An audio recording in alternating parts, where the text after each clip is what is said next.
anak-anak semuanya. Jadi hari ini kita akan belajar tentang asam dan basa. Asam dan basa tidak dibedakan berdasarkan rasanya, karena tidak semua asam itu rasanya asam dan tidak semua basa rasanya pahit. Nah, pada kesempatan kali ini kita akan membahas tentang teori asam basa menurut ilmu kimia. Yang pertama, teori Arrhenius. Menurut teori Arrhenius, asam adalah zat yang menghasilkan ion H+ dalam air dan basa adalah zat yang menghasilkan ion OH- dalam air. Batasannya menurut konsep ini adalah pelarut hanya air dan fokus pembahasannya adalah mencari konsentrasi H+, konsentrasi OH-, konsep pH. Reaksi asam basa itu akan menghasilkan garam dan air. Kita lihat contoh berikut ini.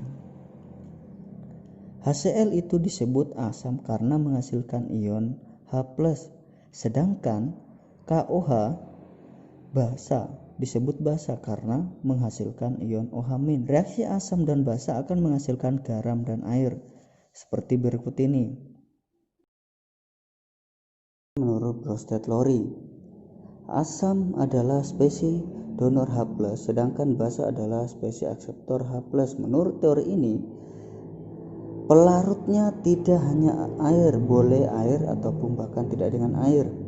Dalam konsep ini terdapat istilah amperprotik. Amperprotik adalah spesies yang dapat bertindak sebagai asam maupun juga bertindak sebagai basa.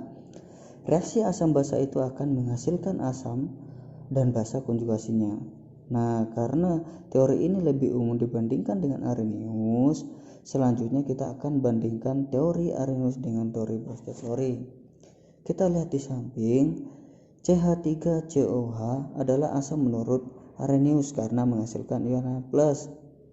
Proses pelarutannya CH3COH dalam air itu dianggap menurut teori Bronsted-Lowry adalah reaksi asam dan basa di mana H2O adalah sebagai basanya. Ketika CH3COH memberikan H+ kepada H2O, dia akan berubah menjadi CH3COO-. Adalah basa konjugasinya dari CH3COH. Nah, ketika H2O mendapatkan H+, dia akan berubah menjadi H3O+. Di mana H3O+ ini asam konjugasi dari H2O.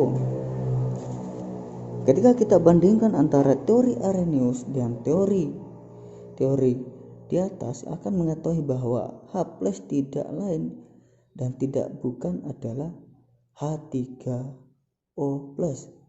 Artinya, Bronsted-Lowry bisa menjelaskan bahwa teori Arrhenius karena teori lebih umum dibandingkan Arrhenius. Selanjutnya adalah reaksi berikut ini.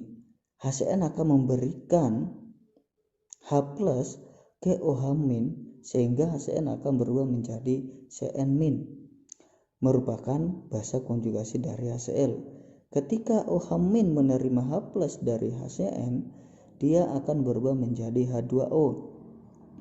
H2O ini merupakan asam konjugasi dari OH-.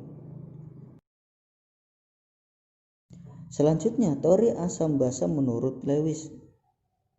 Asam adalah spesies akseptor pasangan elektron, sedangkan basa adalah spesies donor pasangan elektron. Teori ini lebih umum dibandingkan dengan teori Bronsted-Lowry dan teori Arrhenius. Menurut teori Lewis, ini reaksi asam basa akan menghasilkan ikatan kovalen atau ikatan kovalen koordinasi. Oleh karena itu, teori ini akan sangat cocok sekali untuk menjelaskan bagaimana terbentuknya senyawa kompleks koordinasi. Kita lihat contoh berikut ini.